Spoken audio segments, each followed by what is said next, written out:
So I have the Optima Digital 1200 battery charger. This is the big boy compared to the Digital 400. I'm going to show you what you get in the package, overall how it works, but first be sure to check out my overview and details of the best battery charger under $100 on the market, the Optima Digital 400, because there are a lot of similarities between the Digital 400 and its big brother, this 1200. So let's get to it.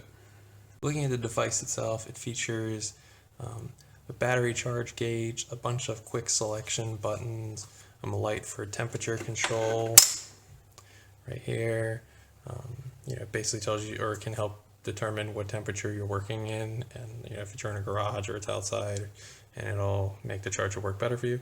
Much like the Digital 400, in the box you get two sets of charger hookups, the round ring connectors. I just keep them stored in the back of the device. I always just use like the crab-like connectors. You just can simply pull them apart like the regular ones, and they connect, or like the Digital 400, and they connect nice and easy. The big differences between the Digital 400 and the 1200 are mostly in the overall package that you get. First off, the 1200 is obviously larger than the 400. This is just, I'd say this is about 3 times bigger than the 400. The 1200 comes with a bunch of differences. So for one, the power cable can wrap around the box. The charger connectors can be wrapped up and then put in the rear hatch, which is cool. And then the cord finds its way out through the back. But I normally just store the spare ring type connectors in the back. You get this cool carrying case or carrying handle if you want to move it around. And it also features a USB plug on the side. You don't get any wall brackets or anything like that like you do with the Digital 400, because this is, in my opinion, built to be like a shop cart battery charger, and it's probably where it spends most of its time. For me, this is kind of my shop battery charger. It's inside my home garage, whereas my Digital 400 spends its life inside of a engine bay outside. Just like I did with the Digital 400, now that you know what you get in the package of the 1200, I'm going to show you how it works. So I'll be using my daily driver BMW E92 M3 to showcase the charger, but if you have any trouble with your own car, drop me a comment. I'd be happy to help you figure out where your terminals are, or just generally how to use it. While with the Digital 400, I recommended you put it in a recessed spot in your engine bay. The 1200 was, like I said, designed more to be a shop cart charger, but for purposes of this video, I'm kind of going to just sit it in my engine bay to show you how it works. So let's get to it. First, you're going to take the negative connector and connect it to the negative ground in your engine bay. For my E92 M3, it's over on the side. Then connect the positive to the positive connector. And now once I plug it in, it's going to ask me to make a quick selection on this quick selector. So much like the Digital 400, you have the Optima battery selections at the top, and those are engine starting, which are the red and blue top batteries, deep cycle, which are yellow and blue top batteries.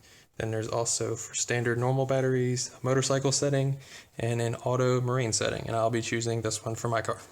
Now, you do not have to have an Optima battery to use this. I do not in this car, but I do use a red top in my Subaru. So let's connect it.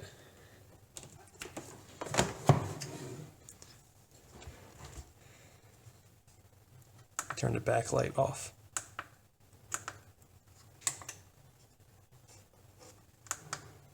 There you go.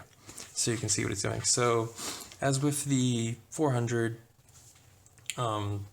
this is the main gripe of people complaining. I do not see any complaint in having a charger that is going to take the time to, analyze the battery that it's about to charge instead of just sending, electricity to it. I'm not a fan of that. I honestly prefer that it does this. I'm just going to let it do its thing. It's going to be kind of boring because it's going to take like, I don't know, 30 seconds, a minute, but you'll see exactly how long it took from the moment that I plugged it in.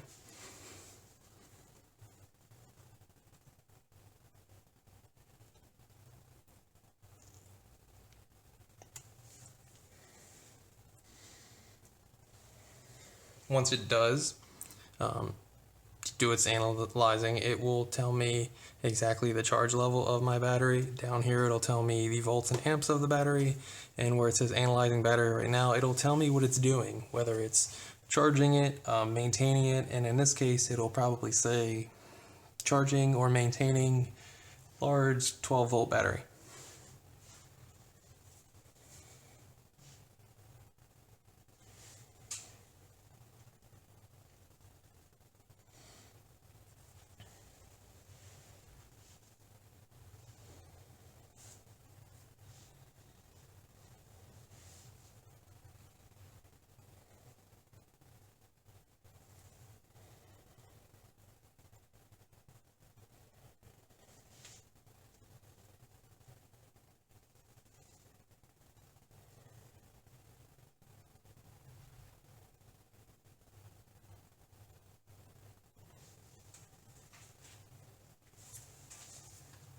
Like I mentioned, I know this is the boring part, but oh, there you go. So you can see the little dial shows that I'm at 75%, which if you saw my digital 400 video, which I just filmed before this, basically quality assurance testing both chargers against each other, they both tell me the exact same thing. So 75% and charging a 12-volt large battery, volts are 14.5 and amps are 1.4. It is a great charger, so it'll probably get to 100 really fast, and then charging 12 volt will switch to maintaining 12 volt, where it won't just be sending electricity to, bring it back to life. But if you have any questions about the digital 1200 or even the digital 400, leave me a comment below, and I'd be happy to drop knowledge where I can. If you have any questions on, how to use it, or just even if it has nothing to do with this specific charger, kind of finding, the terminals in your own car, I'd be happy to help where I can. Thanks for watching.